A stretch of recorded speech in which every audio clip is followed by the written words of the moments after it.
Hello, welcome to another video.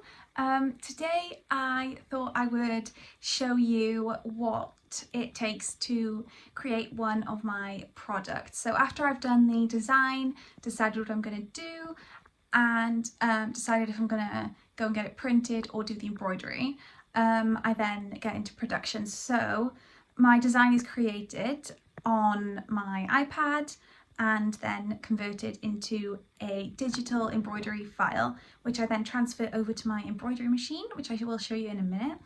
And it's then stitched on in very basic terms. You choose the colours and the size and the placement and press play, and then you just have to change the colours and the machine does what you need. So I will show you the machine now.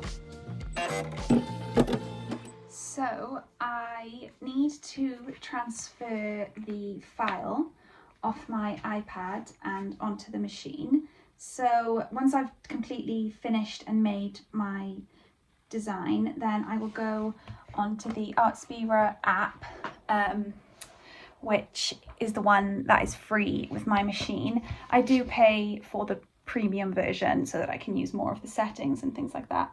And then I'll go into my gallery.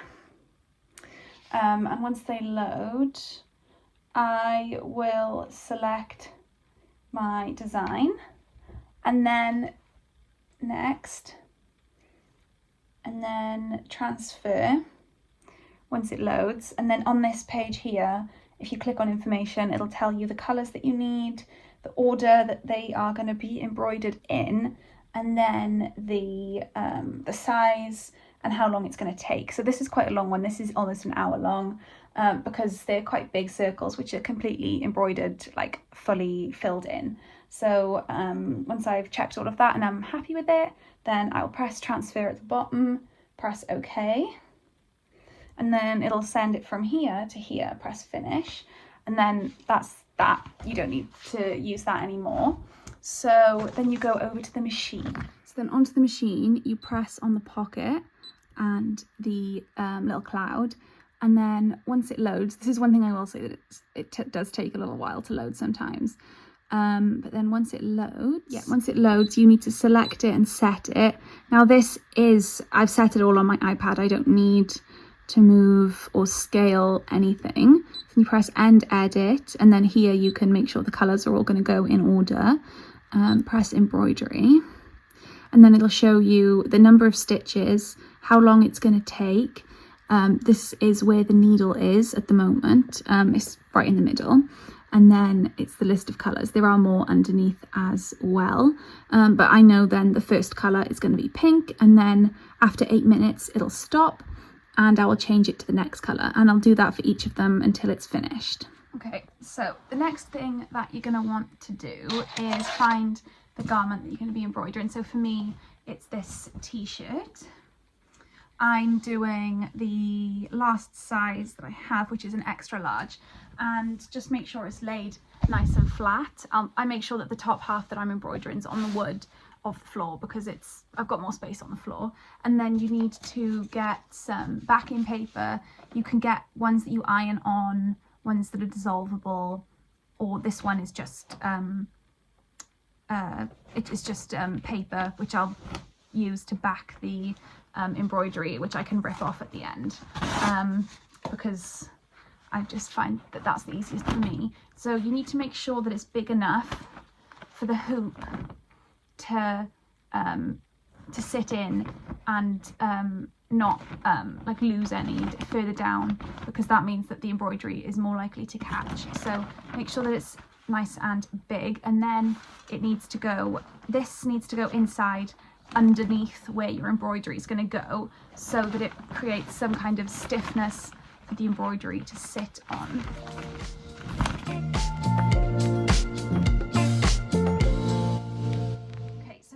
Is on, I've put one of the hoop sections inside, and then the other side goes here, and then on the inside then you've got a little thing that you twist to make sure that it's nice and tight and nothing is going to slip. So just tighten that as much as it'll go.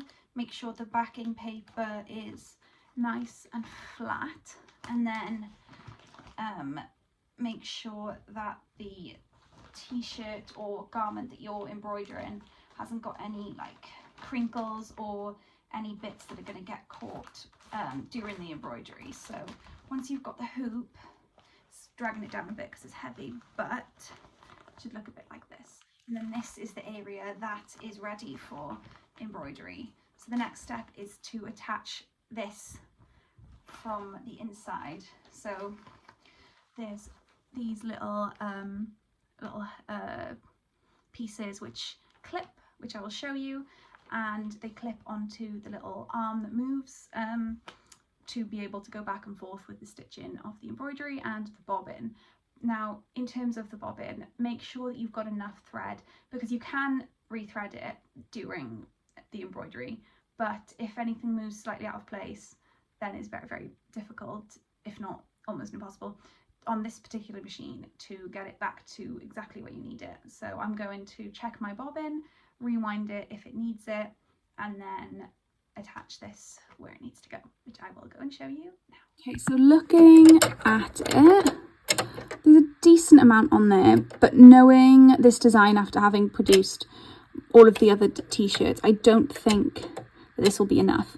So I'm going to use an empty one. I'll take this piece of thread off, and then I'm gonna rethread this now. So I've got my thread, which is threaded around here, and then it winds onto this section here.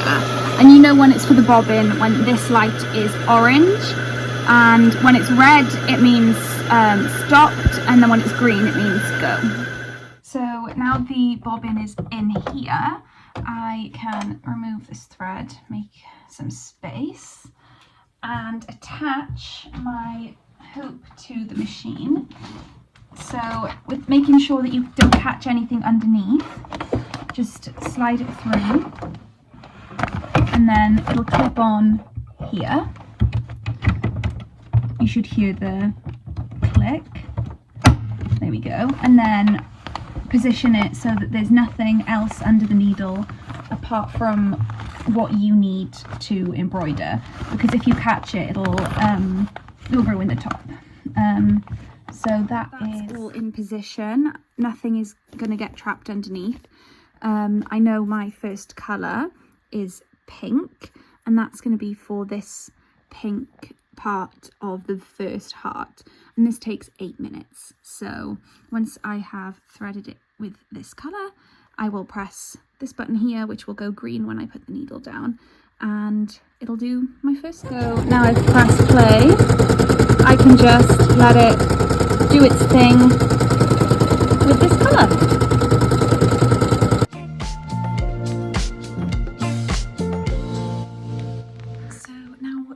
Red and the pink are done, I'm going to switch to the blue. So I need to lift up the foot and then take out the red thread, wind that up so it doesn't get lost, and then find the next colour, which is the blue, and then rethread the machine with that, ready to press play on the next section, which is a 14-minute section.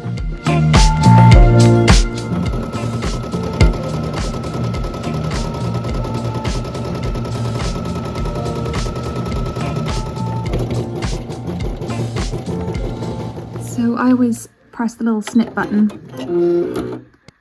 to cut the thread, and then I'm going to take this off to put another bobbin in. So I just changed the bobbin. I took this off, pushed it back, and then switched them over. I'm nearly done on my light yellow, and then I can move on to my dark yellow, and then the little hearts, which are actually white, when I've embroidered them. So just press play and it'll pick up where it left off, because I didn't move the design and I didn't change anything on my screen either. I just pushed it to the side. Now finished with this light yellow, and I'm going to rethread with the more dark yellow, which is this one, and then that'll be the last of the circle colours, and then the white hearts around the edge. So on to the next colour.